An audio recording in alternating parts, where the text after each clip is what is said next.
பூமாலை சூடிக் கொடுத்தாடச் சொல்லு சூடிக் கொடுத்த சுடர்படியே தொல்பாவை பாடி அருளவல்ல பல்வளையாய் நானினீர் வேங்கடவர்க்கென்ன விதியென்ன இம்மாத்தம் நாம் கடவா வண்ணமே நல்கு.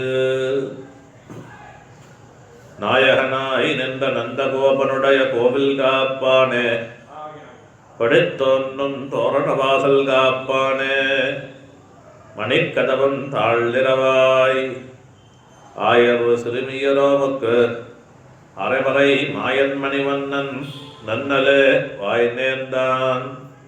தூயோமாய் வந்தோம் துயிலழப்பாடுவான் வாயால் முன்னம் முன்னம் மாற்றாதே அம்மா, நீ நேய நிலைக்கதவம் நீ கேளோர் எம்பாவாய்.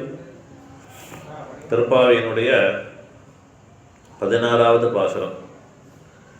நேத்தியோட எல்லை இளங்கிலேயே அந்த பாசுரத்தோட 2வது பகுதி முடிஞ்சது. முதல் பகுதி முதல் 5 பாசுரங்கள், மார்கழி திங்கள் தொடங்கி மாயனை பரியந்தமான முதல் 5 பாசுரங்கள் இந்த திருப்பாவைங்கிறதான சாஸ்திரம். இந்த திருப்பாவைங்கிறது உபனிஷத்துக்களாக காமிக்கப்பட்டிருக்கு. திருப்பாவைங்கிறது உபனிஷத்தா வேதாந்த தேசிகன் ரகசியத்திரை சாதத்தில் இருக்கச்சே கோயப்பிழையும் புகுதருவான் நன்னனவும் தீயினில் தோசாகும் செப்பு என்று உபனிஷத்திலே கண்டுகொள்வது. திருப்பாவைன்னு பிரபந்தம்னு சொல்லலை, அதுக்கு வேதத்துக்கு துல்லியமாக கொடுத்து உபனிஷத்துன்னு காமிச்சேன். இப்படி இந்த உபனிஷத்துக்கு உபோத்காத ரூபமாக முன்னுரையாக இந்த சாஸ்திரத்தில் என்ன விஷயம் சொல்ல போகிறார், நாம் எம்பெருமானிடத்துல பிரபத்தி பண்ணணும். பிரபத்தி தான் எம்பெருமானை நாம் அடைவதற்கான உபாயம், நமக்கு அவசியம் செய்ய வேண்டியதான உபாயம். அதுக்கு பேர் சாத்தியோபாயம்னு பேர். உபாயம்னா ஒரு காரியத்தை ஒரு பலனை அடைவதற்காக நாம் செய்யக்கூடியதான வியாபாரத்துக்கு, நாம் செய்யக்கூடியதான செயலுக்கு உபாயம்னு பேர். அந்த உபாயம் 2, ஒன்று சித்தோபாயம்னு ஒன்று, இன்னொன்று சாத்தியோபாயம்னு ஒன்று. சித்தோபாயம்னா அது ஏற்கனவே நம்ம ஒன்றும் செய்ய வேண்டாம், அது ரெடியாக இருக்குது, நமக்கு பலன் கொடுக்கறதுக்கு தயாராக இருந்ததுன்னா அதுக்கு சித்தோபாயம்னு பேர். நம்ம சம்பிரதாயத்தில் சித்தோபாயங்கிறது சர்வேஸ்வரன் சித்தோபாயம். ஏன்னா எம்பெருமானுக்கு நம்மள்கிட்ட இருக்கக்கூடிய பிரீத்தி அந்த பலனுக்கு காரணமாக இருக்கும். நமக்கு எம்பெருமான் ஒரு பலனை நம்ம கேட்குறோம், எனக்கு இந்த தேகாவசானத்தில் மோட்சத்தை கொடுன்னு எம்பெருமான்கிட்ட பிரார்த்திச்சா எம்பெருமான் நமக்கு அனுகிரகிக்கிறான்.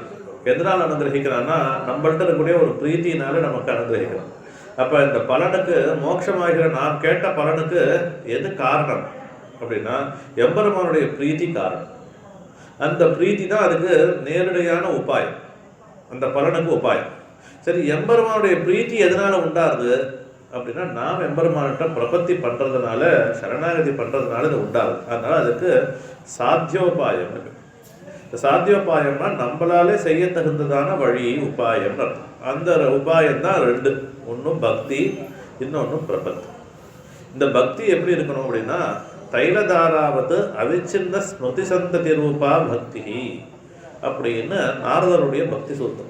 ஒரு எண்ணெயை கொட்டினா எப்படி ஒரே தாரையாக இருக்குமோ அது மாதிரி எல்லா விஷயத்துலையும் எம்பெருமானே தியானம் பண்ணிருக்கணும். ஆழ்வார் அப்படி இருந்தார். உண்ணும் சோறு பருகு நீர் தின்னும் வெற்றிலையும் எல்லாம் கண்ணன் எம்பெருமான் என்னென்ன கண்கள் நீர் மல்கி மன்னனுள் வளமிற்கு அவனூர் வினவே அவன் சீர் வளமிற்கு அவனூர் வினவே தின்னம்மன் நிலமான் புகுமோ திருக்கோளூர்னு ஆரம்பத்தில் இந்த திருக்கோளூர் பாசுரத்தில் ஆழ்வாருக்கு இருந்துதான் இல்லை. ஆழ்வாருக்கு தாரகம் போஷகம் போக்கியம்னு சொல்லக்கூடிய 3 விஷயம், உண்ணும் சோறு பருகு நீர் தின்னும் வெற்றலையும் எல்லாம் கண்ணன் இருந்தார். அப்படி இருந்தால் அதுக்கு பேர் பக்தி யோகத்தினுடைய நிலை. அது மாதிரி நமக்கு ஏற்படுமானா சர்வ நிச்சயமாக ஏற்படாது. ஏன்னா நமக்கு கோவிலில் போய் கூட பெருமாள் சேவிக்கணுங்கிற புத்தி வர மாட்டேங்குது. அப்படிங்கிறச்சே நமக்கு எது உபாயம்? நமக்கெல்லாம் அத்தியஞ்சனர்களாக வேறு வழியே இல்லை, வேறு உபாயங்கள்லாம் பண்ணுறதுக்கு நமக்கு சக்தி இல்லை. பக்தி யோகம் பண்ணணும்னா அதுக்கு நிறையா, அதுக்கு இருக்கக்கூடியதான தடைகள், அதுக்கு இருக்கக்கூடியதான ரெஸ்ட்ரிக்ஷன்ஸ் எடுத்து பார்த்தோம்னா அது ரொம்ப ஜாஸ்தியாக இருக்குது. வேதாத்தியனம் பண்ணியிருக்கணும். வேதாத்தியனம் பண்ணால் பூர்வமானா வேதத்துக்கு 6 அங்கங்கள் இருக்குது. சிக்ஷா வியாக்கரணம் நிருத்தம் சந்தகா ஜோதிகி கல்பம்னு 6 அங்கம் இருக்குது. இந்த 6 அங்கத்தையும் அத்தியனம் பண்ணணும். 6 அங்கம் அத்தியனம் பண்ணால் போருமா அப்படின்னு சொல்லிட்டா அதுக்கு மேலே உபனிஷத்துக்கள்லாம் அத்தியனம் பண்ணணும்.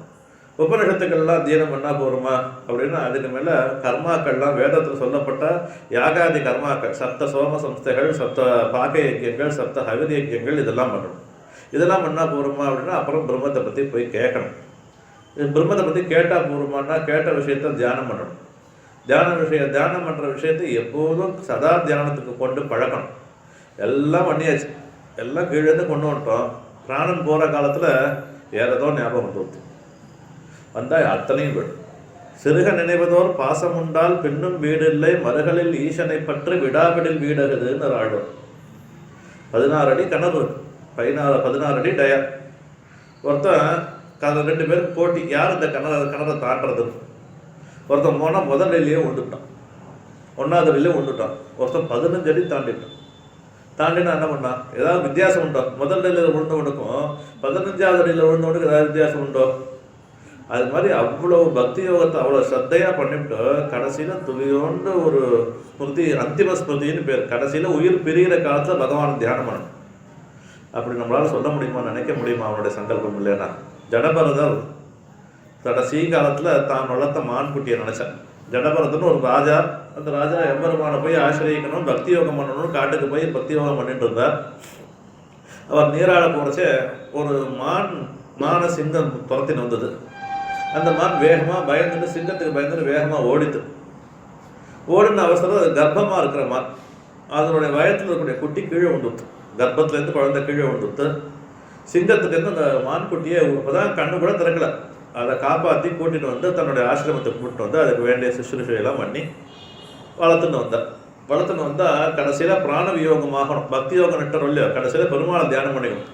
அவருக்கு என்ன ஆசை, அவருக்கு என்ன வருத்தம் இருந்ததுன்னா, ஐயோ நம்ம போயிட்டோன்னா இந்த மானை யார் பார்த்துப்பா அப்படிங்கிற ஒரு எண்ணம் வந்துடுது. அந்த எண்ணமே அவருக்கு அடுத்த ஜென்மாவில் மானா பிறக்கும்படியாக படித்து. அப்படின்னு ஸ்ரீமத் பாகவதத்தில் இவ்வளோ தூரம் பக்தி யோகத்தில் வேண்டியதான அத்தனை யமனியம ஆசன பிராணாயாம தாரண தியானாதிகள்லாம் பண்ணினா கூட ஒரு கடைசி க்ஷணம் ஒரு மான நினச்சா மோட்சம் சித்திக்கல. அப்புறம் 3வது ஜென்மத்தில் அவருக்கு மோட்சம் சித்திச்சு. ஜடபரதராக போய் காசி இதில் போய் நேபாளத்தில் சாலகிராம க்ஷேத்திரத்தில் அவருக்கு மோட்சம் சித்திச்சுதுன்னு ஸ்ரீமத் பாகவதம் சொல்லுது. சிறுக நினைவதோர் ஒரு பாசம் உண்டால் பின்னும் வீடில். அப்போ இதில் இவ்வளவு பிரத்யவாயங்கள், இவ்வளவு தடைகள் இருக்கு. அதனால நமக்கோ பலனில் சீக்கிரம் ஆசை. உபாயம் பண்ணுறதுக்கு கஷ்டம், உபாயம் நம்மளால் பண்ண முடியாது. ஆனால் பலனை ஒண்டி அனுபவிக்கணும்னு ஆசை. எல்லாருக்கும் அப்படி தானே என்ன இருக்கு. லோகத்தில் சாமானியர்களுக்கு கூட எந்த சிரமமும் படக்கூடாது, ஆனால் சௌக்கியமாக இருக்கணும். முடியுமோ அது? அது மாதிரி ஒரு உபாயம் இருக்கான்னு கேட்டால் அந்த உபாயத்துக்கு தான் சரணாகதியின் பேர். பிரபத்திங்கிற உபாயம் சுகரமான உபாயம். மறுகாலின்றி மாயோன் உனக்கே ஆளாகும் சிறுகாலத்தை உருமோ அந்தோ தெரியலேனர். சிறுகாலம் ரொம்ப அல்ப காலம் பண்ணக்கூடியதான இந்த வியாபாரம். இந்த பிரபத்திங்கிற உபாயம் அது நாம் பண்ண வேண்டிய சுகரமான எளிமையாக பண்ணக்கூடியதான ஒரு உபாயமாக இருக்குது. அந்த உபாயத்தினுடைய படிகளை ஜனங்களுக்கு உபதேசம் பண்ணணும் தான் நாச்சியார் அந்த திருப்பாவைங்கிறதான ஒரு பெரிய சாஸ்திரத்தை நமக்கு சொல்லிட்டு வந்தார். அதில் முதல் 5 பாசுரங்களில் இந்த உபாயத்துக்கு தேவையான விஷயங்கள் என்னென்ன, இதனால நமக்கு கிடைக்கக்கூடியதான பிரயோஜனங்கள் என்ன, இதுக்கு இடைப்பட்ட பிரயோஜனங்கள் என்ன, இதுக்கு விரோதிகள்லாம் ஏற்பட்டால் அந்த விரோதிகளை எப்படி போக்கிக்கணும், இதெல்லாம் முதல் 5 பாசுரத்தில் சாதிச்சு. அதுக்கு மேலே 10 பாசுரங்களில் எழுப்புபவர்களும் தூங்குபவர்களுமாக ஒரு 10 பெண்களை எழுப்புற மாதிரி பாசுரம் இருந்தது. இதில் எழுப்புபவர்கள் யார், உறங்குபவர்கள் யார் அப்படின்னா, உறங்கக்கூடியவர்கள் எம்பெருமான ஆத்மஸ்வரூபத்தை, திவ்யாத்ம ஸ்வரூபத்தை மனசில் தியானம் பண்ணக்கூடியவர்கள் உறங்குபவர்கள். எம்பெருமானுடைய கைங்கரியத்தில் பிரவர்த்தரானவர்கள் எழுப்புபவர்கள். எம்பெருமானுடைய குணானுசந்தானம் பண்ணக்கூடியவர்கள் உறங்குபவர்கள். அப்போ உறங்கு இப்படி எம்பெருமானை மாத்திரம் அனுபவிச்சுருக்கிறவங்கள கைங்கரியத்துக்காக அழைக்கிறது தான் இந்த 10 பாசுரங்களுடையதான தாத்பரியம். அதில் ஒரு பெண்ணுக்கும் ஒரு லட்சணம், ஒரு விசேஷனம் விட்டார. பிள்ளாய் பேய்பெண்ணே, நாயகப்பெண் பிள்ளாய், கோதகலமுடைய பாவாய், அப்புறம் அருங்கலமே, மாமான் மகளே, கோபலர்தம் பொற்கொடியே, அப்புறம் நற்செல்வன் தங்காய், கோதரை கண்ணினாய், இப்படின்னு ஒரு விசேஷனம் விட்டார்கள் இந்த ஒரு பெண்களுக்கும். அது ஒன்றுக்கும் என்னென்ன வித்தியாசம் இருக்குன்னு சொன்னோம். அதே மாதிரி ஒரு பாசுரங்களையும் எம்பெருமானுடைய காரணத்துவம். எம்பெருமான் தான் எல்லாத்துக்கும் காரணமாக இருக்கும். முதல் பாசுரத்தில் பார்க்கடல் வெள்ளத்தரவில் துயிலமர்ந்த வித்தனை உள்ளத்து கொண்டு முனிவர்களும் யோகிகளும்னு ஆரம்பித்து ஒன்றுலேயும் எம்பெருமானுடைய காரணத்துவம் பேசிட்டு போகணும். எம்பெருமான் தான். ஏன்னா யாரை தியானம் பண்ணணும்னு சொல்லியிருக்கு அப்படின்னா, காரணத்து தியேயகாங்கிறது ஸ்ருதி. யார் தியானம் பண்ணத்தக்கவன்னா எவன் எல்லா லோகத்துக்கும் காரணமாக இருக்கானோ அவனை தியானம் பண்ணணும்னு ஸ்ருதி இருக்கிறதுனால இந்த தியானம் பண்ணக்கூடியதுக்கு விஷயமா இருக்கக்கூடியதான காரணத்துவத்தை பிரதிபாதனம் பண்ணுகிறார்கள் ஒரு பாசுரத்திலையும். இப்படி 10 பெண்களை எழுப்பியாச்சு. இவர்கள் எல்லாம் கிளம்பி இந்த 10 பெண்களை எழுப்புறதுன்னா, இந்த 10 பெண்களுக்கு இன்னொரு விதமான ஒரு நயனம் பண்ணவர்கள். இந்த 10 பேருங்கிறது நம்மளுடையதான 10 இந்திரியங்கள். நமக்கு மனுஷனுக்கு 5 கர்மேந்திரியங்கள், 5 ஞானேந்திரியங்கள், மனசு அப்படின்னு ஒரு இந்திரியம். அப்போ செயல் செய்யக்கூடியதான இந்திரியங்கள் வாக்கு, பாணி, பாத, பாயு, உபஸ்தம் அப்படின்னு 5 இந்திரியங்கள். கண்ணு, காது, மூக்கு, நாக்கு, தோல்ங்கிறது 5 ஞானேந்திரம். இதெல்லாம் அறிவை கொடுக்குறது, நமக்கு ஏற்படக்கூடிய அறிவு. இந்த அறிவு பார்த்தோம்னா இந்த 5 விதத்துல தான் இருக்கும். கண்டு கேட்டுட்டு மோந்தொண்டுழலும் ஐங்கருவி கண்ட இன்பம்னு ஆழ். ஒன்று பார்க்கணும், இல்லை கேட்கணும், இல்லை நுகரணும், இல்லை சுவைக்கணும், இல்லை தொடரும். சப்தஸ்பருஷ ரூப ரசகந்தம் அப்படின்னு சொல்லுவார். இந்த 5 விதமாக தான் நமக்கு அறிவு ஏற்படும் உலகத்தில். இது தவறு, இதை மீறி ஒரு அறிவுங்கிறது லோகத்தில் ஏற்படாது. அதுக்கு தவிர இது இதுக்கெல்லாம் ஞானேந்திரியங்கள்னு பேர். இதுக்கு மேலே 5 கர்மேந்திரியங்கள், கை, கால், வாக்கு, அப்புறம் மலமூத்திராதிகள் விசர்ஜனம் பண்ணக்கூடியதான உறுப்புகள், இதெல்லாம் கர்மேந்திரியங்கள்னு பேர். இந்த 5 கர்மேந்திரியங்கள் 5 ஞானேந்திரியங்கள், வெளியில் 10 இந்திரியம். இந்த 10 இந்திரியத்தையும் இயக்கக்கூடியது ஒரு உள்ளுக்குள்ள ஒரு இந்திரியம் இருக்குது. அந்த இந்திரியத்துக்கு மனசுன்னு பேர். அப்போ 11 இந்திரியங்கள் நமக்கு இருக்கிறதா சாஸ்திரத்தில் இருக்குது. அதில் இந்த 10 இந்திரியங்கள் இருக்கு. இந்த ராவணன் கதை சொல்கிறோம். ராவணனுக்கு 10 தலை இருந்தது. எங்கேயாவது ஒரு மனுஷன் 10 தலை இருந்ததுன்னா எப்படி புரண்டு கொடுப்பான்? யோசிச்சு பார்க்க வேண்டாம்.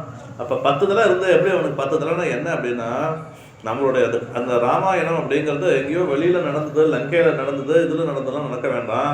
ஒவ்வொருத்தருட்டையும் ஒவ்வொருத்தருடைய சரீரத்துலேயும் ராமாயணம் இருக்கு. தசேந்திரிய மானனங்கோரம் மனஸ்து ரஜனீச்சரம் விவேக சரஜாலேன சமம் நயதி யோகியனாம்னு ஒரு ஸ்ரீபாஞ்சராத்திர சம்ஹிதை சொல்லுது.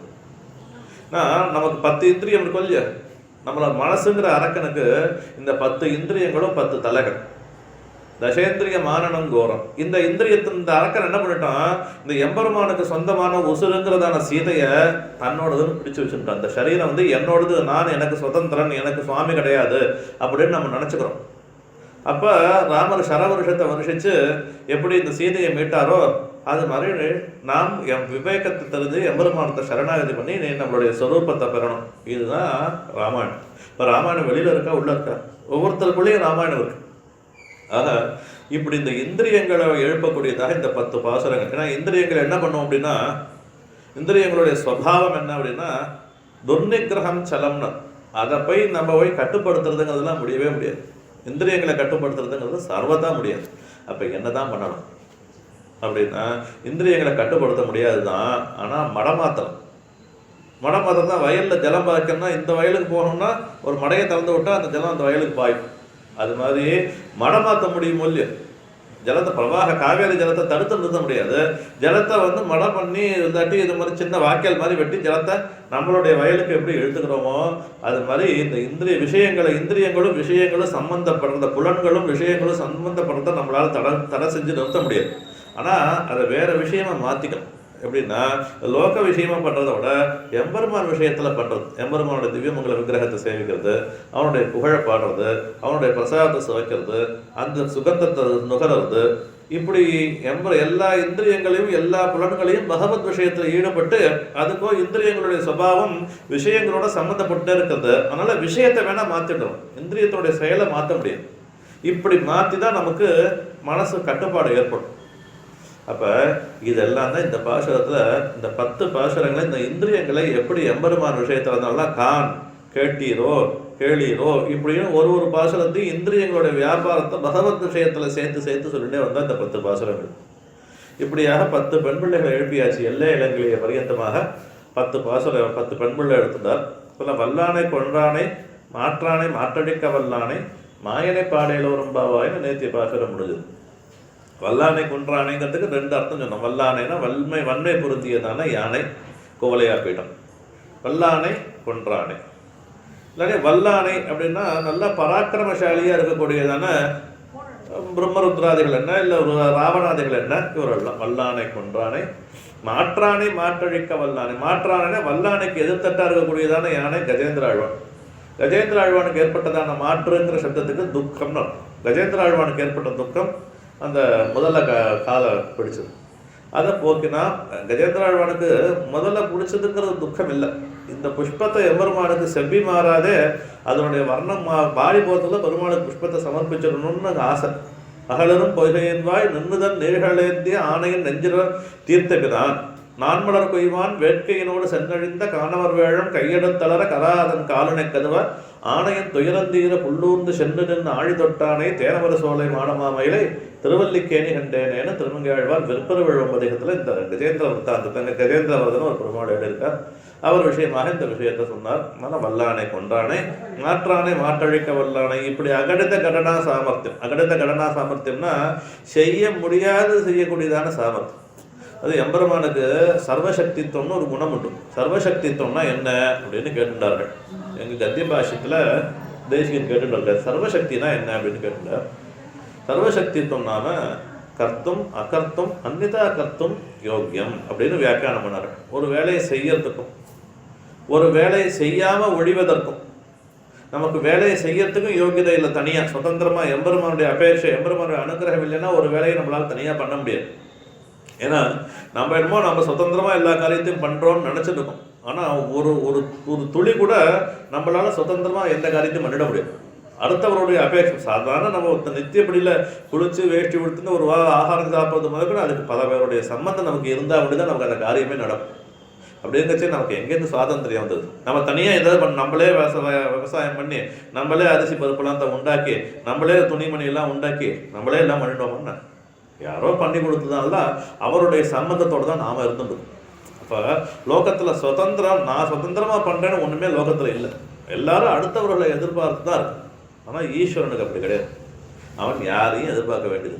கர்த்தும் அகர்த்தும், செய்ய வேண்டியதை செய்யறதுக்கும் செய்யக்கூடாததை செய்யறதுக்கும்.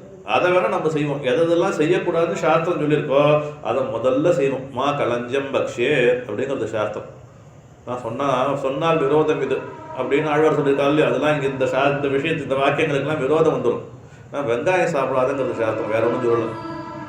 வெங்காயம் சாப்பிட்டா என்ன சுவாமி பாவம்னா அதுவும் ஒரு காய்கறி தானே. மாம்சம் சாப்பிடாதுன்னு சொல்லும், சரி வெங்காயம் சாப்பிடாதுன்னு சொல்லாமோ? வெங்காயம் சாப்பிட்டா விஷலிப்தித சஸ்திரகத மிருகமாம்சம் இருக்கு. விஷத்தை அம்பில் துவச்சு அந்த அம்புனால மானை அடித்து அந்த மானோட மாம்சம் சாப்பிட்டா என்ன பாபம் உண்டோ அந்த பாபம் வெங்காயம் சாப்பிட்டா உண்டு. இது சாஸ்திர பிரபானம். இது நீ இது மாதிரி சொல்லலாமான்னு கேட்காதுக்கு சாஸ்திரம் இருக்குது. அப்போ இது மாதிரி சாஸ்திரங்கள் நமக்கு பிரவர்த்திச்சுருக்கு. இப்படி நாம் இந்த பண்ண வேண்டியதான இந்த பெண் பிள்ளைகள் போய் ஆசிரியிச்சு எம்பெருமானிடத்தில் வல்லானை கொன்றானை கர்த்தும் அகர்த்தும் அன்னிதா கர்த்தும், செய்யக்கூடாது நம்ம செஞ்சுருக்கோம். எதெல்லாம் சாஸ்திரங்களில் கூடாதுங்கிறாரோ அதெல்லாம் கனகச்சிதமாக பண்ணுறோம். அது மாத்திரம் இல்லை, சரி இது கூட இருந்துடும். செய்ய வேண்டியது சில பேர் செய்வார்கள், செய்யக்கூடாது சில பேர் செய்வார்கள். செய்ய முடியாத காரியம் ஒன்று இருப்பது. ஒரு 7 ராத்திரி ஒரு மலையை தூக்கி நின்றானே, கோவர்த்தன உத்தாரணம் பண்ணி நின்றானே, அது சாமானிய குழந்தை பண்ணக்கூடிய காரியமாக பிறந்த அன்னைக்கு ஒரு பூத்தனைங்கிற ஒரு ராட்சசியை சம்ஹாரம் பண்ணானே. அப்போ இதெல்லாம் செய்ய முடியாத காரியம். இதுக்கு தான் சர்வசக்தி இல்லை. எல்லா சக்தியும் அவனுக்கு இருக்குது. செய்ய வேண்டியதையும் செய்வான், செய்யக்கூடாதையும் செய்வான், செய்ய முடியாததையும் செய்வான். அதனால் இப்படி இருக்கக்கூடியதான சர்வசக்தியை தான் வல்லானை அப்படின்னு சொன்னான். வல்லானை கொன்றானை மாற்றானை மாற்றழிக்க வல்லானை மாற்றழிக்க வல்லானை. வல்லானை முதல்ல வல்லானைங்கிற சப்தத்துக்கு வன்மை பொருந்திய யானை, ரெண்டாவது வல்லானைங்கிற சப்தத்துக்கு சர்வசக்தன். இப்படிலாம் பண்ணுறதுக்கு எதை வேணாலும் எப்படி வேணாலும் பகல் நடுவே இரவழைக்க வல்லார் வந்தார்னார் திருச்சின்னமலையில். எங்கேயாவது பகல் நடுவில் ராத்திரி வர முடியுமோ? அதுவும் எதை வச்சுன்னு ராத்திரி வரக்கணும், இருட்டு வரணும் அப்படின்னா எதை வச்சுன்னு இருட்டு கொண்டு வர முடியும்? அப்போ இருட்டு இருந்ததுன்னா வெளிச்சம் கொண்டு வந்துட்டோம்னா, விளக்கு கொண்டு வந்தோம்னா இருட்டு போயிடும். ஆனால் வெளிச்சமாக இருக்கிற இடத்துல இருட்டு கொண்டு வர முடியுமா?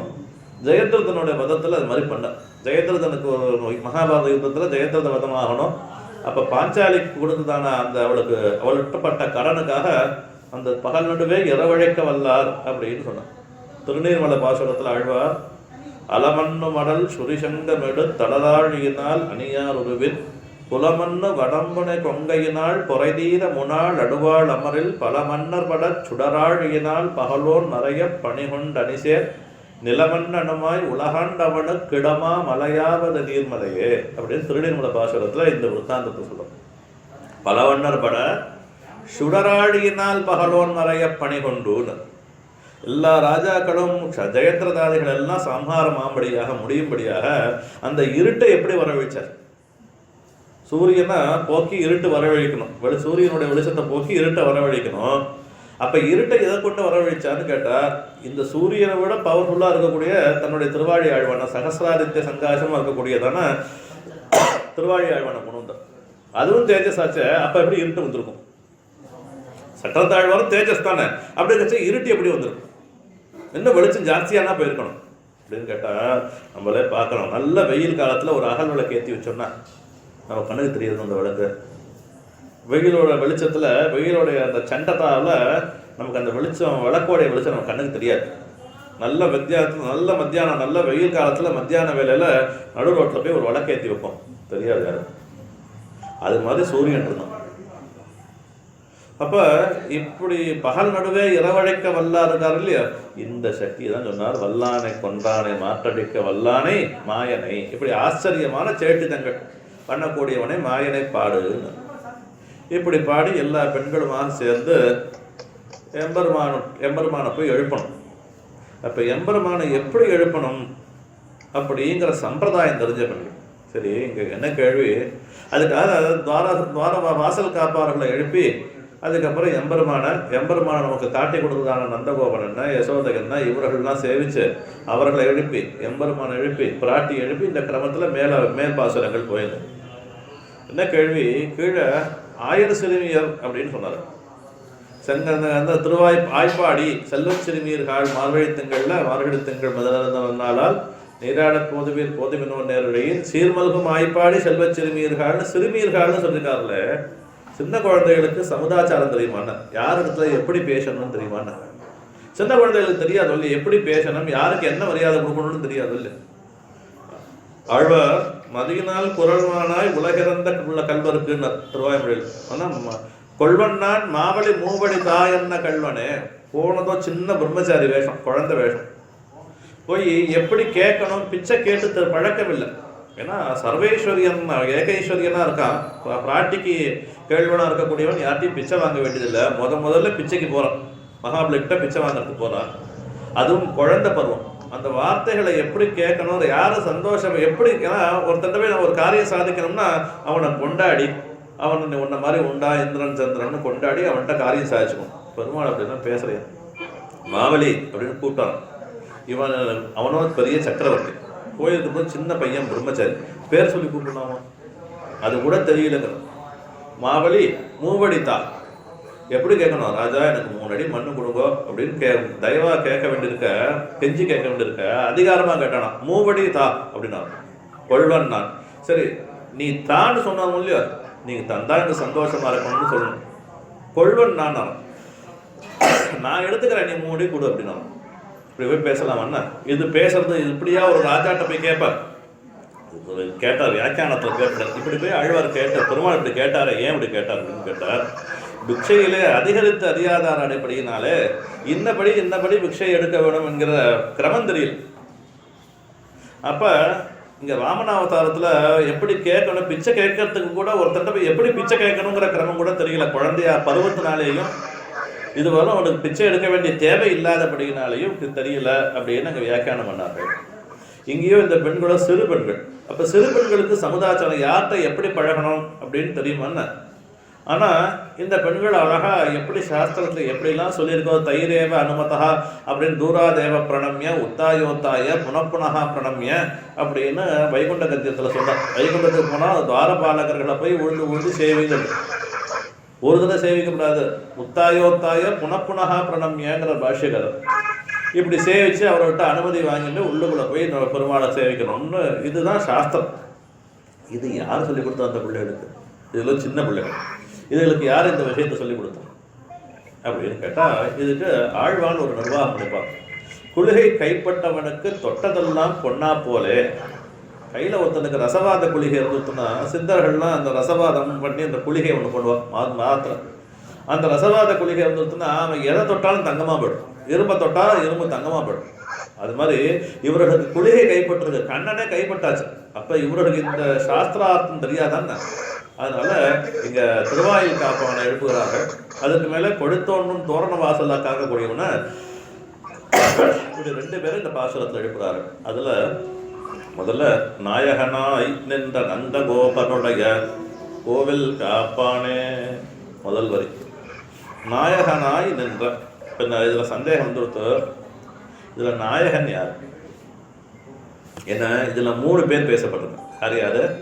நாயகனாய் நின்ற நந்தகோபனுடைய கோவில், நாயகனாய் நின்ற நந்தகோபன், நாயகனாய் நின்ற நந்தகோபனுடைய நாயகனாய் நின்ற நந்தகோபனுடைய கோவில் காப்பான். யார் அவன் நாயகன்னு சொல்றான்? இந்த வாச காக்கிறவன நாயகன்னு சொல்றாரா, இல்லை உள்ளுக்குள்ள கிருஷ்ணனுடைய தகப்பனாரா இருக்கக்கூடிய நந்தகோபன நாயகன்னு சொல்றதா, இல்லை கிருஷ்ணன நாயகன்னு சொல்றான் அப்படின்னு சந்தேகம். இந்த நாயக சப்தம் யாரிடத்துல பொருந்தும் அப்படின்னு சந்தேகம். ஏன்னா இது 3 பேர்த்தையும் சொல்லும். ஏன்னா சர்வேஸ்வரனை சொல்றச்சு, நாயகன் முழுவேழுலகுமாய் முழுவேழுலகம் தன் வாயகம்பால் முகவி துமிழ்ந்து அவையாய் அவையல்லனமாய் ஆழ்வன். சர்வலோகத்துக்கு அவன் நாயகனா இருக்கான். அதனால கண்ணனையே நாயகன்னு சொல்லலாம். இல்லை இந்த நாயகனா இருக்கக்கூடிய கண்ணனை நமக்கு காட்டி கொடுத்தபடியினாலே, உபகார ஸ்மிருதியினாலே, அவர் தரக்கூடிய நன்றியினாலே அந்த கண்ணனை காட்டி கொடுத்த நந்தகோபன் நாயகன், எங்களுக்கு நீ தான் சுவாமின்னு சொல்லலாம். ஆத்தியசனகுலபதேர் ஒகுலாபிராமம் ஸ்ரீமத் ததங்கர யுகலம் பிரணமாமி மூர்துனா அப்படின்னு நம்மாழ்வார ஆளவந்தார் ஸ்தோத்திரத்தில் சாதிச்சார். ஸ்தோத்திரத்தில் நம்மாழ்வார குலபதியினர் ஆளவந்தார் சொன்ன ஸ்தோத்திரம் சொன்னவர் ஆளவந்தார் நாதமுனிகளுடைய திருப்பேர். நாதமுனிகள் தான் இவர்களுக்கு குலபதினா இவர்களுக்கு குலத்துக்கு மூத்தவர். இப்போ குலத்துக்கு மூத்தவர்னு பார்த்தா யார் குலத்துக்கு மூத்தவர்? நாதமுனிகளை தான் சொல்லியிருக்கணும். நாதமுனிகளை சொல்லாம, நாதமுனிகள் ஆளவந்தார் அவதாரம் பண்ணது சடமுஷ்ட கோத்திரத்தில் அவதாரம் பண்ணார், பிராமண வம்சத்தில் பிராமண ஜாதியில் அவதாரம் பண்ணார். அப்படி இருக்க இவர் யாரை குலபதினு சொன்னார்னா, நம்மாழ்வார எங்கேயோ ஆழ்வார் திருநெல்வேலியில் அவதாரம் பண்ண நம்மாழ்வார் சொன்னார். இவர் அவதாரம் பண்ணது ஆளவந்தார் அவதாரம் பண்ணது, நாதமுனிகள் அவதாரம் பண்ணது சிதம்பரம் பக்கத்தில் காட்ட முன்னார். குலபதின்னு காமிச்சது நம்ம திருநெல்வேலியில் நம்மாழ்வாரா சொன்னார். ஆத்தியசன குலபதையர் ஒகுலாபிராமன். எப்படி ஏன் அப்படி சொன்னான்னு கேட்டுட்டார். ஒரு குலபதின்னு எதுக்குன்னா, இந்த வம்ச சரீர சம்பந்தத்திட்டு சொல்லல, ஆத்ம சம்பந்தத்துக்கு இந்த சம்பிரதாயத்துக்கு குலபதியா நம்மாழ்வார் இருந்தபடினாலே அவரை சொன்னார். அதனால எம்பெருமான் நமக்கு காமிச்சு கொடுத்தபடினாலே அவனையே குலபதின்னு சொன்னார். இப்ப நாதமுனிகளுக்கு குலபதித்துவம் இருக்க ஆளவந்தார குலபதியின் இவர் நம்மாழ்வார குலபதின்னு எதுக்கு சொன்னார்? அதே போல இங்க நாயகனாய் நின்ற நந்தகோபனுடைய நந்தகோபன் அப்படின்னு நந்தகோபனுக்கு குலபதி நாயகத்துவம் இல்லை.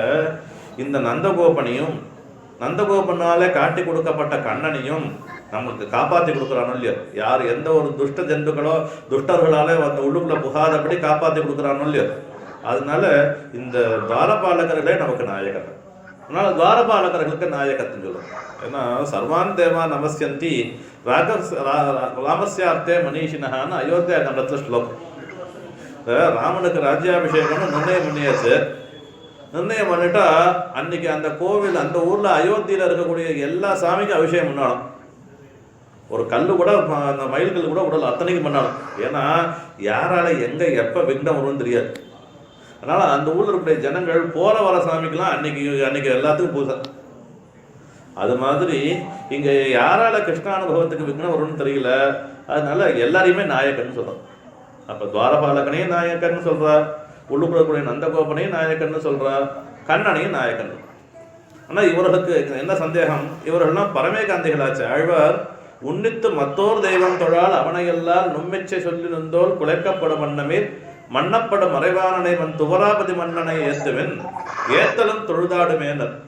உன்னித்து மத்தோர் தெய்வம் தொழால்னா மறந்தும் புறந்தொழா மாந்தர் அப்படின்னு காமிச்சாரு. அப்படி இருக்கக்கூடியவர்களான ஆழ்வார்களுக்கு எங்க நந்தகோபனையும் கண்ணனை தவிர இன்னொருத்தர தெய்வமாவே ஏத்துக்க மாட்டார்கள், இன்னொரு వ్యక్తిயை போய் சேவிக்க மாட்டார்கள். மனுஷனை வாய்கொண்டு மானிடம் பாட வந்த கவியே நல்லேன்னு இருக்கக்கூடியவர்கள் இந்த நந்தகோபனையும் இந்த துவாரபாலகனையுமா கொண்டாடுவார்கள் அப்படின்னு கேட்டா இல்ல.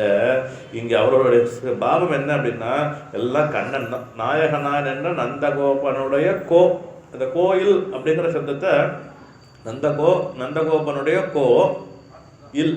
அப்ப அந்த கோவினுடைய இல், கோனா சுவாமி, நந்தகோபனுக்கு சுவாமியா இருக்கக்கூடிய கிருஷ்ணனுடைய திருமாளிகை நந்தகோபனுடைய இல், கோவில் காப்பானே அப்படின்னு கண்ணனையே நாயகனாக சொல்லுகிறார்கள். ஆனா இந்த விஷயம் ஆயர்களுக்கு தெரியக்கூடாது.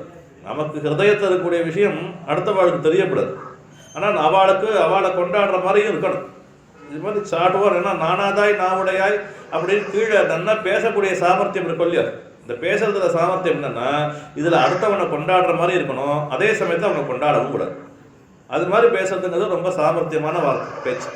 அது மாதிரி பேசுகிறாரு. இங்கே நாயகன்னு சொன்னது கண்ணனை தான் இருந்தால் கூட துவாரபாலக நந்தகோபன் சொன்னால் என்னதான் நாயகன் சொல்கிறான்னு அவன் நினச்சிப்பான். துவாரபாலகன் கேட்டான்னா என்னதான் நாயகன் சொல்கிறான்னு அவன் நினச்சிக்கணும். அதனால எல்லாரும் இதை நினச்சிக்கணும். ஆனால் ஹிருதயம் என்னன்னா கண்ணனை தான் நாயகனாக சொல்லுகிறார்கள்ன்றது ஹிருதயம். இது எல்லாரும் தெரிஞ்சு கேட்டுக்கணுங்கிறதுக்காக 3 பேருமே நாயக சப்தத்தினால சமானமாக சொல்லுகிறார்கள். நாயகனாய் நின்ற நந்தகோபனுடைய நாயகனாய் நின்ற, நாயகனாய் நின்ற வாயில் காப்பான், நாயகனாய் நின்ற நந்தகோபன், நாயகனாய் நின்ற நந்தகோபனுடைய போ. அப்போ நின்றங்கிற சப்தமும் எப்படி நாயக சப்தம் மாதிரி 3 இடத்துல அங்கேயுமாகும். அப்போ நாயகனாய் நின்ற வாயில் காப்பான்னா இவன் வாசலை நின்றுட்டு இருக்கானோ இல்லையா, உட்காந்துக்கலையா, ஆனால் நின்ற வாயில் காப்பான். இல்லை நாயகனாக நின்ற அப்படின்னா நாயகனாக இன்னைக்கு யசோதை இங்கே கீழே முதல் பாசுரத்தில் சொல்கிறச்ச நந்தகோபன் குமரன்றதுனால கிருஷ்ணனுக்கு நாயகனாக நின்றுருக்காரு. இன்னைக்கு காலத்தில் வந்துட்டு கரல் இருந்தாலும் நின்றாங்கிற சத்தம் இல்லை. எல்லா காலத்துலேயும் நாயகனாக இருக்கிறவன் யாரு? காலத்திரயத்திலே நாயகனாக இருக்கிறது கண்ணன். அதனால நின்றாங்கிறது ஸ்திரம்னு ஒரு அர்த்தம். அப்போ ஸ்திரம்னு ஒரு அர்த்தம், தாத்காலிகமாக இன்னைக்கு கண்ணனுக்கு சுவாமியாக இருக்கான்னு ஒரு அர்த்தம், இல்லையே வாசல நின்றுட்டு இருக்கான்னு அர்த்தம். நாயகனாய் நின்ற நந்தகோபனுடைய கோயில் காப்பானே. சரி, அவன் ஒரே ஊர் தானே, அவனுக்கு என்ன ராமனோ கண்ணனோ சுப்பிரமணியனோ ஏதோ பேர் இருக்கும் இல்லையோ, பேர் சொல்லி கூப்பிடலாமோ இல்லையோ? பேர் சொல்லி கூப்பிடாம கோவில் காப்பானேன்னு இதுக்கு கூப்பிட்டான்னு கேட்டுட்டார். மாத்திரம் அது என்னன்னா அதில் ஒரு சுவாரஸ்யம் இருக்கு. பகவத் சேஷர்களை அந்த கைங்கரியம் என்ன கைங்கரியம் பண்ணுகிறார்களோ அந்த கைங்கரியம் விட்டு அழைக்கும். அவருடைய கைங்கரியத்தை கொண்டு அவர்களுக்கு கௌரவம் கொடுக்கணும் அப்படிங்கிறதாக சம்பிரதாயம். அதனால் இந்த சம்பிரதாயத்தை காமிக்கிறதுக்காக சேஷனுடைய ஸ்வரூபம் எது, சேஷனுக்கு எது பேர், ராமன் கிருஷ்ணன் சொல்கிறதா பேர் அப்படின்னா, எப்படி ஒருத்தர் இன்னொருத்தர் எப்படி அழைச்சிக்கணும்னு ஸ்மிருதி என்ன சொல்கிறது அப்படின்னா, விஷ்ணுனா விபதேஷ்டவியா ஏகாந்தி விபதேஷ்டவியா நைவ கிராம குலாதிபிதி விஷ்ணுனா விபதேஷ்டவியா தஸ்ய சர்வம் சயேவகின்னு ஒரு ஸ்மிருதி.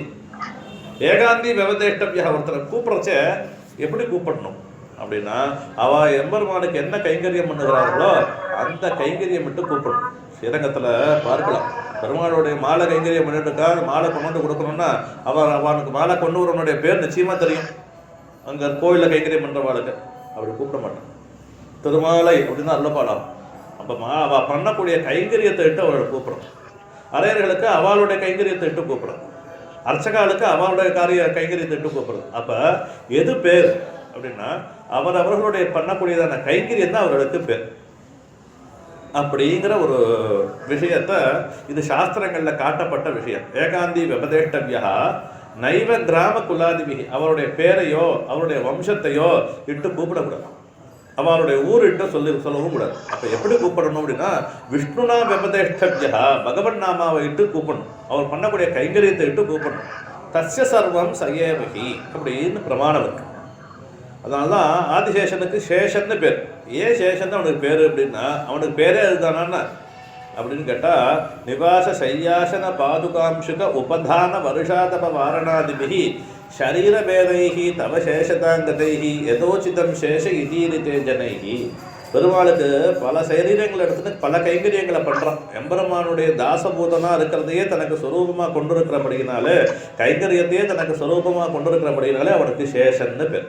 யதோச்சிதம் சேஷ இதீரிதே ஜனஹி.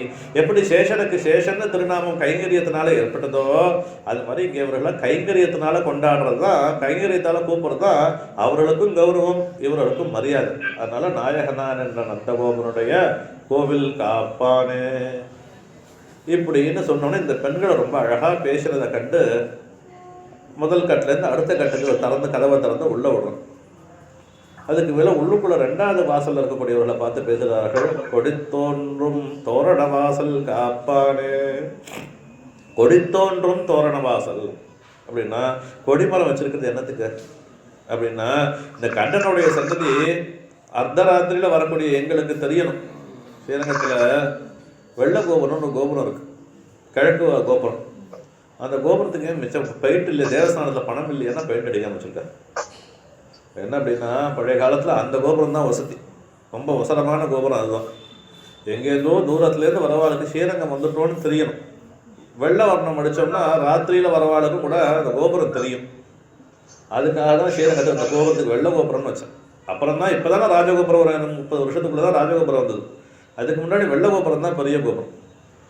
இதுக்கு சொல்ல வரும், இப்போ நாயகன் கொடி தோன்றும் தோரண வாசல் காப்பானே, கொடி எதுக்கு வச்சிருக்கு அப்படின்னா உள்ளுக்குள்ள இங்கே கிருஷ்ணன் இருக்கான்னு தூரக்க வரவாளுக்கே தெரியும். இந்த இடத்துல தான் கிருஷ்ணனுடைய திருமாளிகை இருக்கு. அப்போ எல்லாருடைய திருமாளிகையும் இப்படி இருக்க, கிருஷ்ணனுடைய திருமாளிகைக்கும் மிச்ச பேருடைய திருமாளிகைக்கும் என்ன வித்தியாசம் அப்படின்னா, எங்க வாசல்ல கொடிமரம் இருக்கோ அதுதான் கிருஷ்ணனுடைய திருமாளிகைன்னு தெரிஞ்சுக்கணும். இந்த பெண்களும் சிறு பெண்கள் வீடு ராத்திரியில் அர்த்தராத்திரி வந்து எழுப்பறச்ச யாரும் வீட்டில் ஒருத்தர் வீட்டிலே விசாரிக்க முடியுமோ?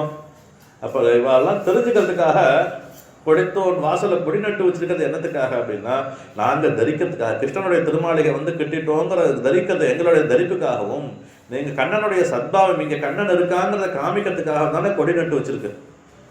கொடித்தோன்றும் தோரண வாசல், இப்படி அழகான தோரண வாசல் இருக்கக்கூடியதான தோரண வாசல் காப்பான். என்ன கேட்டுட்டார் ஆழ்வார் சொன்னார், கொடியணி நெடுமதில் கோபுரம் குறுகினார். ஆழ்வார் நம்மாழ்வார் வைகுண்டத்தில் கொடியணி நெடுமதில் ஒரு மதில்கள்லாம் கொடி அலங்கிருதமாக இருக்கக்கூடிய துவஜாலங்கிருதமாக இருக்கக்கூடியதான பெரிய மதில்களுடையதான ஸ்ரீவைகுண்ட லோகத்தை அடைந்தனர். இப்படி சொல்லலாம் ஆழ்வார். ஏன்னா யதோவாச்சோ நிவர்த்தந்தே அப்ராப்ய மனசா சஹா அப்படிங்கிறது வேதம். எனக்கு எப்படி இருக்குன்னு சொல்ல தெரியாது கைவிரிச்ச விஷயத்த ஆழ்வார் கொடியணி நெடுமதில் எப்படி பார்த்து சொன்னார். கண்டவர் வெண்டிலர் வெண்டவர் கண்டிலர். பார்த்தவாளால பேச முடியாது, பேசினவாளால பார்க்க முடியாது. யாராவது இப்படி இருக்கு அப்படி இருக்குன்னு சொன்னா அந்த பிரம்மமே எப்படிப்பட்டதா இருக்கு அப்படின்னா, அவிஜாதம் விஜானதாம் விஜாதம் அபிஜானதாம் கேனோபனிஷத் சொல்லிச்சு. லோகத்துல சில பேர் இருப்பான், நான் இப்போ கடவுளை பார்த்துட்டேன் அப்படின்னு சொல்றவங்க உண்டு, நானே கடவுள் அப்படின்னு சொல்லவனும் உண்டு. இப்போ அவன்லாம் எப்படிப்பட்டவனா முட்டாள் அப்படிங்கிற பேர். அவிஜாதம் விஜானதாம் விஜாதம் அபிஜானதாம். நல்ல சத்துக்களாக இருக்கக்கூடியவர்கள், பரம ஞானிகளாக இருக்கக்கூடியவர்கள் எப்படி தெரிஞ்சுக்கிறார் பிரம்மத்தை? பிரம்மத்தை தெரிஞ்சுக்கிறார்கள். பிரம்ம வித்துக்களாக இருக்கக்கூடியவர்கள் பிரம்மத்தை எப்படி தெரிஞ்சுக்கிறார்கள் அப்படின்னா அவிஜாதம். இதை நம்மளால தெரிஞ்சுக்க முடியாதுன்னு தெரிந்து கொள்கிறார்கள். முட்டாள்கள் எப்படி தெரிஞ்சுக்கிறா? நான் தெரிஞ்சுட்டேன்னு தெரிஞ்சுக்கிறேன். அவிஜாதம் விஜானதாம் விஜாதம் அபிஜானதம். முட்டாள்கள் தான் இது மாதிரி நான் கடவுளை பார்த்துட்டேன், நான் கடவுளை தெரிஞ்சுட்டேன், நான் தான் கடவுள்னு பேசுறவன்லாம் முட்டாள்னு தெரிஞ்சுக்கோன்னு வேதம் இருக்கு. அவிஜாதம் விஜானதாம் இப்படி இருக்கக்கூடியதான பிரம்மம். அப்படி இருக்கச்ச ஆழ்வார் எப்படி கொடியணி நடுமதில்னு சொன்னார். ஆழ்வார் சொல்லியிருக்க கூடாதோ இல்லையோ, போய் பார்த்துட்டு வந்து திரும்பி வந்தார் இல்லை, போனவா அங்கேருந்து வந்தார் இல்லை அப்படி சொன்னார். ஏன்னா ஆழ்வார் திருப்பி நாதமுனிகளுக்காக வந்து திருப்பியும் ஆவிர்பாவமாகி அவருக்கு உபதேசம் பண்ணார், அதனால சொல்லியிருக்கலாம். அது மாத்திரம் இல்லை, பெரியவர்கால சுவாமி வியாக்கியானத்தில் இந்த பாசுர வியாக்கியானத்தை எடுக்கிற திருப்புலி ஆழ்வாரிலே ஒரு திருவடியும் மோட்ச மார்க்கத்திலே ஒரு திருவடியும் இட்டவாறு அங்குத்தையெல்லாம் சர்வசாட்சா்காரமாக பெண்ணுள்ளார் தெரிந்து கொள்ளலாம்படியாய் சாதிக்கிறார் கொடியணி நடுமதில். ஆழ்வார் கிளம்பினார். கிளம்பி வைகுந்தத்துக்கு அழிச்சுன்னு போறேன்னு பெருமாள் அழிச்சுன்னு போயிட்டார். மோட்ச மார்க்கமாக இருக்கக்கூடிய அர்ச்சராதி மார்க்கம்னு சொல்லக்கூடிய மார்க்கத்தை ஒரு திருவடி எடுத்து வச்சாச்சு. ஒரு திருவடி திருப்புலி ஆழ்வாரில் இருக்கு. அதாவது பிரகிருதி சம்பந்தம் துளியோடு இருக்கு. வைகுண்டத்துக்கு போகிறதுக்கு பிரவருத்தம் ஆயிட்டார். ஆனால் அங்கே கால் எடுத்து வச்சோன்னா எல்லாம் தெரிஞ்சு விட்டாங்க. வைகுண்டம் எப்படி இருக்கும், எல்லாம் சாட்சா்காரம் ஆயிடுது. ஐயோ, இத்தை இழந்து இந்த ஜனங்கள் திண்டாடுகிறார்களே, இப்பேற்பட்ட ஒரு பெரிய ஐஸ்வர்யம். அடங்கழில் சம்பத்து அடங்க கண்டு ஈசன் அடங்கழில் அகதன்னு அடங்கக உள்ளேன்னு 2வது பத்தில் வேற வர அடுத்தது தானே வீடுமின் முற்றும் பதியத்தில். இப்படி எழில் சம்பத்தாக இருக்கக்கூடியதான அழகான சொத்து, அந்த சொத்தை விட்டுட்டு இன்னும் இந்த ஜனங்கள் இந்த சம்சாரத்தில் இருந்து திண்டாடுகிறார்கள். இது பெரும் பாழ்னு பெறுது. இந்த பாழில் இருந்து திண்டாடுகிறார்களே அப்படின்னு ஆழ்வாருக்கு இந்த ஜனங்களிடத்தில் இருக்கக்கூடிய பொங்கும் பரிவாலே ஆழ்வார் இந்த ஜனங்களுக்கு உத்தரத்தை தெரிஞ்சுக்கணும். இந்த எம்பெருமானுடைய சொத்து தான் அழகான சொத்து, ஸ்திரமான சொத்துன்னு தெரிஞ்சுக்கணுங்கிறதுக்காக அந்த சொத்தை எல்லாத்தையும் சாட்சாத்கரித்து நம்ம ஜனங்களுக்காக உபதேசம் பண்ணணும். கொடியணி நடுமதில் கோபுரம் கூறுகிறார். அது மாதிரி கொடித்தோன்றும் தோரண வாசல் காப்பானே அப்படின்னா, அப்படி 2வது கட்ட இருக்கிறவனை எழுப்பினார்கள். காப்பானேன்னு கடை மணிக்கதவன் தாழ்தரவாயின்னு பார்த்தார். நீங்கள் என்ன பண்ணணும் அப்படின்னா, காப்பானேன்னு சம்போதனை பண்ணி யாகில் என்ன வேணும்னு அவன் கேட்டான்.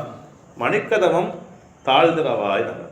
ஏன்னா மணிக்கதவம்னா இங்கே கீழே ஒரு பெண் பிள்ளையை சொன்னச்சே, தூமணி மாடத்து சொற்றம் விளக்கறிய தூவம் கமழ துயிலன மேல் கண்ணுளரும் மாமான் மகளே மணிக்கதவன் தாழ்வாய், மணிக்கதவன் 2 இடத்துல ரெண்டு இடத்துல உபயோகப்படுத்திருக்காங்க. அங்கே ஒரு பெண் பிள்ளை எழுப்புறச்ச அவளுடைய திருமாளிகையுடைய கதவும் மணிக்கதவமாக இருக்குன்னு சொல்லியிருக்க.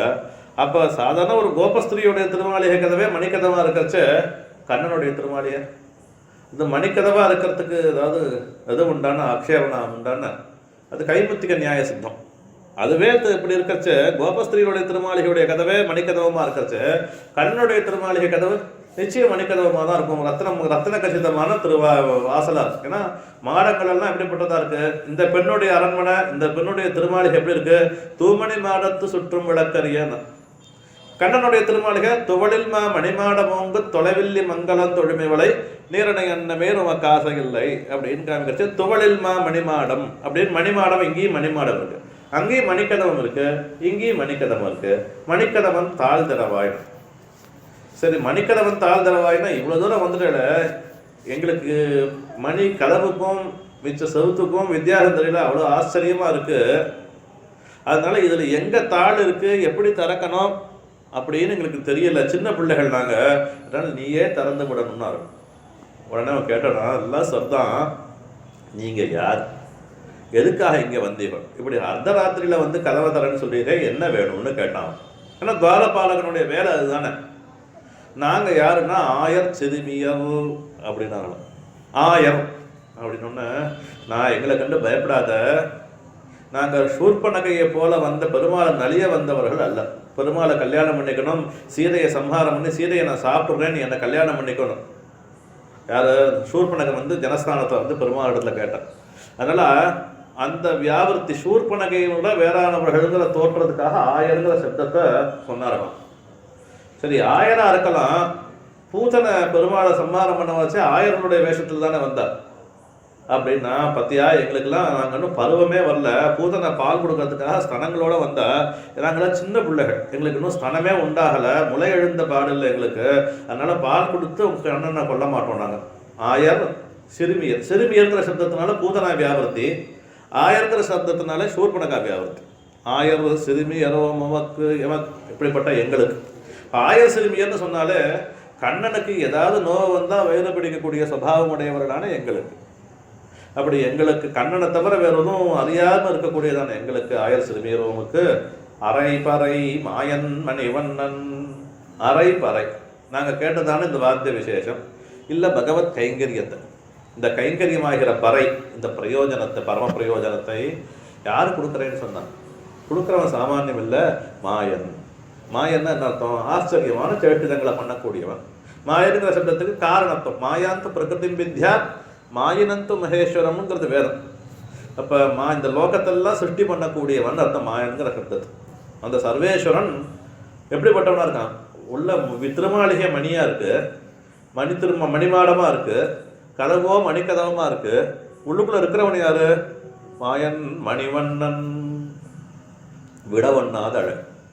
அதனால்தான் எல்லாரும் வந்தான். க்ஷீராப்தி மதனம் பண்ணுறச்சே ஒன்று ஒன்றா வந்தோன்னா எல்லாத்தையும் அவா தேவதைகள்லாம் பிடிக்கிட்ட. ஐராவதத்தை ஒருத்தர் எடுத்துருந்தா, உச்சை சிலவசம் எடுத்துருந்தா, கல்பகத்தரவு எடுத்துருந்தா, காமதேனு வந்தது, என்னென்னமோ வந்து ஆலகால விஷம் வந்தது, அவாவா வேண்டியது எடுத்துட்டா. ஆனால் கடைசியாக மகாலட்சுமி வந்தா. மகாலட்சுமி பெருமாள் எடுத்துக்கல, அவளே எயோ வக்ஷஸ்தலம் ஹரே, பெருமாளுடைய மார்பில் அவ ஏறி உட்கார்ந்துட்டான். ஏன்னா அவ்வளோ அழகான திருமேனியாக இருந்ததுனால, விட ஒண்ணாத திருமேனியாக அழகு இருக்கக்கூடியதான திருமேனி. பந்தனைந்த மெல்விரலால் பாவை பனிமலரால் வந்திருக்கு மார்வன் நீலமேனி மணிவண்ணன் அந்தரத்தில் வாழும் வானோர் நாயகனாய் அமைந்த இந்திரக்கும் தம்பெருமான் எவ்வளவு கிடந்தானேன்னு காசையாடை பதிகத்தில் திருமங்கையாழ்வார் சாதிச்சு. அப்போ பெரிய பிராட்டியார் க்ஷீராப்தியை விட்டு நித்தியவாசம் பண்ணக்கூடியதா பெருமாளுடைய வக்ஷஸ்தலம் இருந்தது. அது எதுக்காகனா மணிவண்ணன், இவன் ரத்னம் போன்ற பிரகாசத்தை உடையவனா இருக்கான். அப்போ மணிங்கிற சப்தமானது மணி உருவாய் பூதமைந்தாயின்னு ஆழ்வார் திருநெடுந்தாண்டகத்தில். இப்போ மணி உருவாயின்னா அப்ராக்கிருதமான திருமேனின்னு. இங்கே கண்ணனா அவதாரம் பண்ணியிருக்கான். கண்ணனா அவதாரம் பண்ணது யாரு அப்படின்னா ஆதியம் சோதியுருவை அங்கு வைத்து இங்கு பிறந்த வேத முதல்வன். அப்போ ஆதியம் ஜோதியுரு அங்கு இருக்கு. இன்னமும் ஆழ்வார் புதுசாக சொன்னான்னு நினச்சிக்க வேண்டாம். பூர்ணமத பூர்ணமதம் பூர்ணாத் பூர்ணமுதிச்சதே பூர்ணஸ்ய பூர்ணமாதாய பூர்ணமேவ அவசிஷ்யதே அப்படின்னு உபனிஷத் சொல்றது. அதுதான் அங்கே ஆதியம் ஜோதியுருவும் பூர்ணமாக இருக்குது. இங்கே அவதாரம் பண்ண காலத்தில் கண்ணனா அவதாரம் பண்ண காலத்தில் இங்கேயும் பூர்ணத்தையோடு இருக்கு. திண்ணன் வீடு முதல் முழுதுமாய் எண்ணின் மீதியன் எம்பெருமாயன் மண்ணு பெண்ணுமெல்லாம் உடனுண்ட நங்கண்ணன் கண்ணல்லது இல்லையோர் கண்ணே. இப்படி மணியினுடைய வண்ணமா அப்படின்றதுனால அப்ராக்கிருதமான திருமேனியோட வந்திருக்கான்னு ஒரு அர்த்தம். இன்னொன்று மணிவண்ணன் அப்படின்னா வண்ணங்கிற சப்தத்துக்கு இப்போ நிறம்னு எடுத்துட்டோம். நிறம்னு எடுத்துட்டோம்னா அந்த அழகு விடவண்ணாத ஒரு அழகு. யாருக்காவது ஒரு ரத்தனம் இருந்துச்சுன்னா அது பார்த்துட்டே இருக்கணும்னு தோணும். இப்படி அழகான திவ்யமங்கல விக்கிரகத்தோடு இருந்தால் அதனால மணிவண்ணன். இல்லை வண்ணங்கிற சப்தத்துக்கு ஸ்வபாவம்னு எடுத்துட்டா மணி போன்ற சுபாவத்தை உடையவன், ரத்னம் போன்ற சுபாவத்தை உடையவன். ரத்னத்துக்கு என்ன சுபாவம் இருக்குன்னா, இந்த ரத்னம் ஒருத்தன்ட்ட எடுத்துன்னு வச்சுக்கோ, அந்த ரத்னத்தில் அந்த ஊர் அடங்க அவன் காலில் விழுந்து விடும். ஒரு பெரிய வைரம் இருக்குது ஒருத்தனிடத்துல, ஒரு 50 கரெக்ட் வைரம் இருக்குது அப்படின்னா அவனை எல்லாரும் கொண்டாடும். அப்போ ஊரடங்க காலில் விழுந்து கிடக்கும். இல்லை இவனுக்கு இதோடைய மதிப்பை சொத்தை வித்தான்னா, இந்த ரத்னத்தை வித்தான்னா இவன் ஜென்ம ஜென்மாந்தத்துக்கு உட்காந்து சாப்பிடக்கூடிய ஐஸ்வர்யம் இந்த ரத்னத்தால் கிடைக்கும். ஒரு சின்ன கல் அவன் ஜென்ம ஜென்மாந்திரத்துக்கு வேண்டியதான ஐஸ்வர்யத்தை சம்பாதிச்சு கொடுக்கறதுக்கு சாமர்த்தியம் இருக்கு. எப்பேற்பட்ட பெருமை இருக்கும் இல்லையா? அந்த ஒரு வைரமே இருக்கட்டும், ஒரு ரத்னத்தை எடுத்துனோம்னா அந்த ரத்னத்தை தங்க பேழை பண்ணி அந்த தங்க பேழை கூட தான் வைக்கணுங்கிற கட்டாயம் இல்லை. ஒரு பிழிச துணியில் கட்டி வச்சா கூட ரத்னம் என்னையே இதுக்குள்ளே கட்டி வச்சேன்னு போச்சுக்காது. அது மாதிரி சர்வேஸ்வர். அப்போ ரத்னத்துக்கு மேன்மையும் எளிமையும் எப்படி இருக்கோ அது மாதிரி எம்பெருமானுக்கு மேன்மையும் எளிமையும் இருக்கு. பரத்வமும் சௌலபியமும் அப்படின்னு சேரா சேர்த்தியா லோகத்தில் எப்போதும் இல்லாத சேர்த்தியா இருக்கக்கூடிய மேன்மையும் எளிமையும் எம்பெருமான்கிட்ட இருக்கு அப்படின்னு காமிக்கிறதுக்காக மணி வண்ணன், மணி போன்ற சுபாவத்தை உடையவன், ரத்ன சுபாவத்தை உடையவன் அப்படின்னு ரெண்டாவது. முதல் மணி வண்ணன்கிற சப்தத்துக்கு மணியை போன்ற நிறமுடையவன், அப்படி மணியை போன்ற ரத்னத்தை போன்ற ஆசைப்படும்படியான திருமேனி அழகை உடையவன் ஒரு அர்த்தம் சொன்னோம். இப்போ பரத்த சௌலபியங்களை மேன்மையும் எளிமையும் ஒழுங்கே பெற்றவன் அப்படின்னு எப்படி ரத்னத்துக்கு இருக்கோ அது மாதிரி எம்பெருமானுக்கு இருக்கு அப்படின்னு காமிக்கிறதுனால மாயன் மணிவண்ணன் என்னைக்கு சொன்னான்? நன்னலே வாய் நேர்ந்தோம், முன்னலே வாய் நேர்ந்தான். நேற்றுக்கே சொன்னான். ஏன்னா கிருஷ்ணாவதாரம் இப்போ நடந்துட்டு நேற்றுக்கே சொன்னான்னா எங்கே சொன்னான்? முன்னாடி வராக அவதாரத்தில் சொன்னான். வராக அவதாரம் பண்ணுறச்ச அகம் ஸ்மராமி மத்பக்தம் நயாமி பரமாங்கதிம்னு வராக நயினார் உபதேசம் பண்ணார்.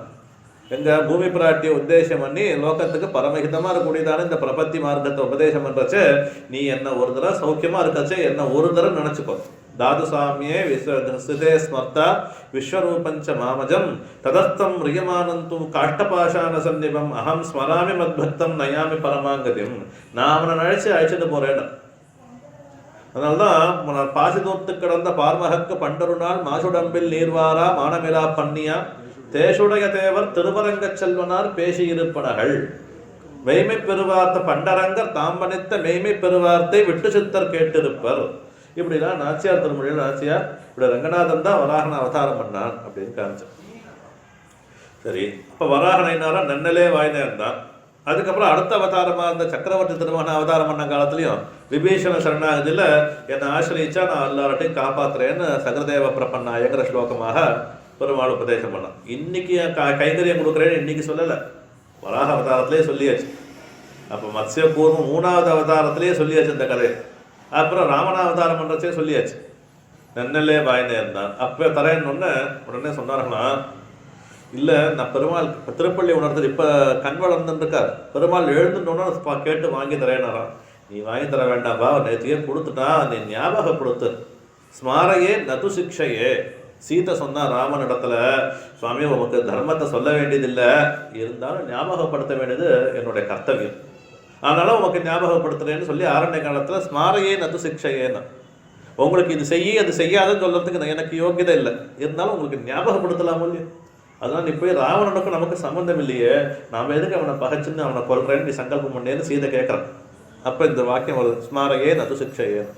அது மாதிரி மாயன் மணிமன்னன் நன்னலே வாய்னேன். நீ போய் கேட்டெல்லாம் வாங்கி தர வேண்டாம், நீ பெருமாளுக்கு ஞாபகப்படுத்த போகணும்.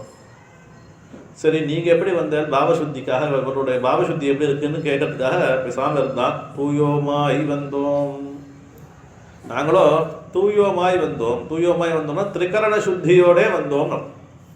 மனசு வாக்கு காயம் அப்படின்னு சொல்லக்கூடிய 3 கரணங்களாலேயும் சுத்தமாக வந்தோம். இப்போ சரீரத்தமான சுத்தங்கிறது தீர்த்தாமன்னா சரியாப்படும். நல்ல சுத்த ஜலத்தை தீர்த்தாமன்னா சரீரத்தமான சுத்தம் சுத்தி ஏற்படணும். மனோநைர்மல்யம் மனசில் சுத்தி ஈஸ்வர தியானத்தினால தான் இருக்கும். ஆழ்வார் அதுக்கு உபாயமாக சொல்லியிருக்கார். மனநகம் மலமர கழுவி நாளொன்னன் திருவடை அடிகள் தம் நலங்கழல் வணங்கி அப்படின்னு இருக்கு. அப்போ எது உபாயம், எது பலன்? மனசனுடைய நைர்மல்யம் பலன். அந்த பலனுக்கு செய்ய வேண்டிய உபாயம் என்ன? நாளொன்னன் திருவுடை அடிகள் தன் நலங்கள், அந்த வார்த்தை அப்படியே தலைகீழ் திருப்பி போட்டுக்கணும். நாளொன்னன் திருவுடை அடிகள் தன் நலங்கடல் வணங்கி மனநகம் மலமர கழுவி. அப்போ மனநக மலமர கழுவணும், நம்மளுடைய மனசில் கூடிய அழுக்குகள்லாம் போகணும்னா எம்பெருமானுடைய திருவடி ஆசிரியிச்சார் அல்லது அந்த பலன், அந்த காரியம் ஏற்படாது. இப்படி மனசு வாக்கு காயம் இப்படி திருக்கரணத்தினாலே சுத்தியாகி சரி மாயம் துயோமாய் வந்து தூமலர் தூவி தொழுது வாயினால் பாடி மனதினால் இது இங்கே இருக்கும். நாயகனான் இந்த ஓமுடைய கோவில் காப்பானே கொடுத்தோன்னும் தோரணவாகல் காப்பானே மணிக்கடை வந்தால் தருவா ஆயிரசிவியோர் கபரை மாயன் மயன் நன்னிலை வாயினான் துயமான் துயிலழப்பாடுவான். துயிலழப்பாடுவான்னா நாங்கள் அப்படி தூயமாக வந்ததனுடைய பிரயோஜனம் என்னன்னா எம்பெருமானுக்கு பிரபோதனம் பண்ணணும், எம்பெருமானை எழுப்பணும். சரி, அவன் தூங்கினான்னா எழுப்புறதுக்கு.